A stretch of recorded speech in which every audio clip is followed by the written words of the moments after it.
I mean, good grief. Did you see what they did last night without their superstar? They lost to the Dream 77-58. It was their worst shooting performance all season, and it was the worst offensive performance since they drafted Clark. Now, of course, she's not playing. She's got the quad injury. She's missed 5 games now. 58 points. 58. That was the final output for them. 77-58. They need her in the worst of ways. And Kate, hopefully she gets back soon, because I do have some Fever stock to win the title. They have absolutely no chance if she's not healthy.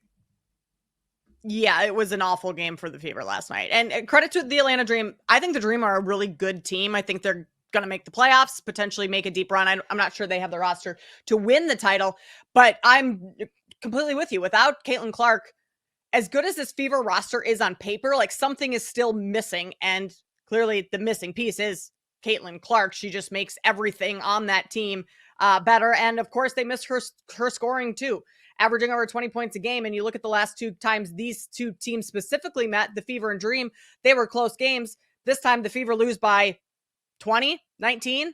Yeah, that's Caitlin Clark right there. You have her in the game and it's a completely different ball game. So I'm with you. I would not bet into anything right now for the Fever to win the title, even though you're getting plus 550, which is a decent price based on where they were early on in the season when Clark was in. But I'm concerned about Clark long-term going forward. Like hamstring injuries, those soft tissue injuries, those can linger.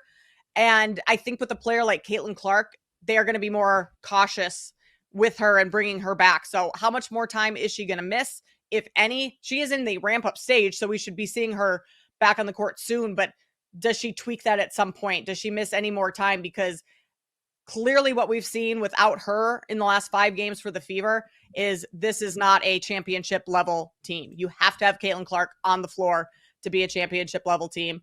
And right now the Fever, Sam, biggest liability over at BetMGM. They have the highest handle percentage, which is 68%. That is wild. Like, I don't even think the Celtics had anywhere near that type of handle percentage. Ticket percentage, 48%, pretty much 49%. Like, those numbers are crazy. But that's just the Caitlin Clark effect that we've seen in the league over the last year. Quick counter. This would be the time to jump in. I mean, when everybody's saying how much they stink and how much they need her, the price has gone from $350 to $550. So if you didn't jump in when I was talking about it with Joe weeks ago, the timing was just impeccable. I was saying bet it at plus 350. Other books were down to 275, 250. We bet it on a Thursday or a Friday. She got hurt on a Saturday. It is what it is. That's life. That's gambling.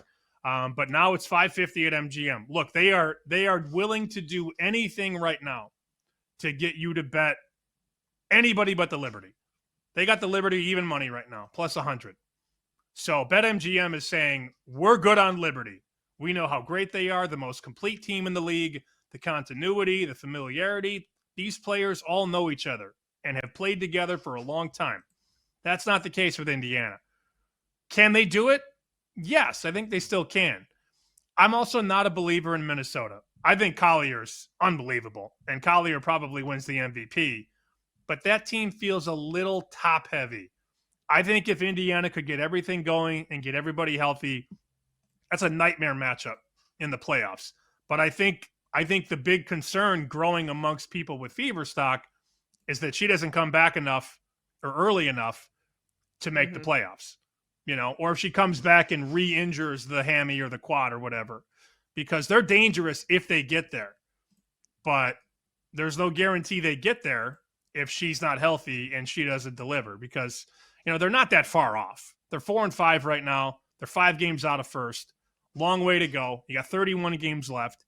But if she has a setback, this team could potentially miss the playoffs if she only plays in 15 games or whatever. So that's the rub right now. You're handicapping the health of Caitlin Clark. If she's healthy, look out. If she's not, uh-oh. So is that how you would approach MVP as well? Because right now you can get Clark at 4-1.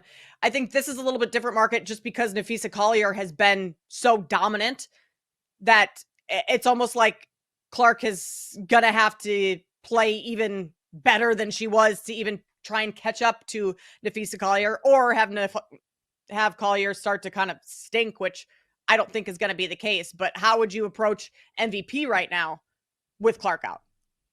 I think Asia Wilson is the market to at least consider at 10-1. I mean, she's so good at what she does. A double threat every single night. Some books have her 18-1 to win the MVP now. If you're looking to zig while others zag, that would be my move because of the pedigree and the talent, and we know that she's one of the game's best players. I'm certainly not going to lay, minus 300 or higher on Collier. And I don't know that Clark's going to have enough run, and I don't know that she's going to be able to hit the ground running. So it's not a market that I'd love to bet at this very point in time, but I would certainly go a little bit down the board and look at Asia Wilson, because Collier's minus 375 at MGM.